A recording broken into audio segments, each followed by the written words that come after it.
Kvalitné filmy s horskou tematikou, beseda so špičkou slovenského raftingu aj odovzdávanie ocenení v oblasti športu s radou mládežníkov. To všetko a ešte oveľa viac priniesol 5. ročník podujatia venovaného horám a dobrodružstvu. Asociácia športových klubov Piešťany v spolupráci s občianskym združením Horia mesto a Mestským kultúrnym strediskom Piešťany zorganizovali v piatok 24. mája v rámci slovenského turné premietanie v kine Fontána, ktoré bolo sprievodným podujatím 49. ročníka piešťanskej bučfitky. Je to ročník, ktorý sme zase posunuli podľa nás o niečo ďalej. Okrem premietania filmov s horskou tematikou sme pridali aj ocenenie športovec roka Asociácie športových klubov za rok 2023. Ocenili sme v podstate kategórii individuálny šport Petra Strečanského, v kategórii junior. V individuálnom športe sme ešte ocenili kategórii senior Rybanského a v kategórii masters Lackoviča. Všetci títo traja sú v zásade vodáckeho športu, čiže Strečanský a s Lackovičom sú z veslárskeho športu a Rybanský je kajakár. Ako kolektív bol ocenený tento rok žiacky ročník U10 hádzanári, ktorí sa po 37 rokoch stali majstrami Slovenska. Je to po reštarte mládežníckej hádzanej, ktorá sa v podstate reštartovala zhruba pred 5 alebo 7 rokmi a postupne naberáme na sile a je to vidieť, že postupne nám priberajú družstvá, ktoré bojujú v súťažiach. Momentálne ich máme 15. V hlasovaní verejnosti získala ocenenie mladá športovkyňa Eliška Gáliková za vynikajúce výsledky v atletike. Súčasťou gala večera bolo aj udelenie ocenenia pre športovú osobnosť v basketbale pre Miloša Drgoňa. Medzinárodný filmový festival následne opäť priniesol peticu domácich a zahraničných filmov s horskou tematikou, extrémnymi športami a cestovateľskými aktivitami.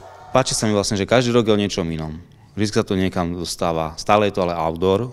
A vlastne je to tak ako naozaj ochutnávka toho, čo vlastne na tých veľkých festivaloch beží. To najväčšie penzum práce si odrobí občianske združenie Horia mesto, ktoré v zásade začiatkom apríla organizovalo ich hlavný festival v Bratislave. A my sme radi, že sme s ich partnerom už 5. rok a na základe tejto spolupráce dokážeme priniesť do Piešťan zaujímavé filmy. Mali sme film o bajkeroch, to je taký tradičný, a film s lyžiarskou tematikou, kedy francúzski lyžiari navštívili neprebádané pohoria Kyrgyzska. Veľmi zaujímavý film.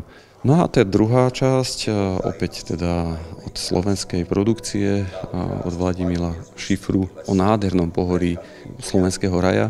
No a vrcholom dnešného premietania večerného bloku, pretože mali sme aj doobedný blok, je film od Pála Barabáša. Tak už by sa dalo tiež povedať, že tradične, pretože teda robí skvelé filmy dokumentárne o rafteroch, ktorí spomínajú na svojho kamaráta a otca, ktorí splavili nádhernú rieku Colorado a film sa volá Veľký kaňon.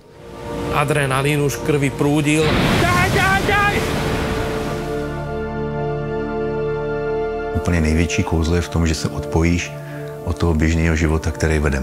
Stali sa z nás priatelia.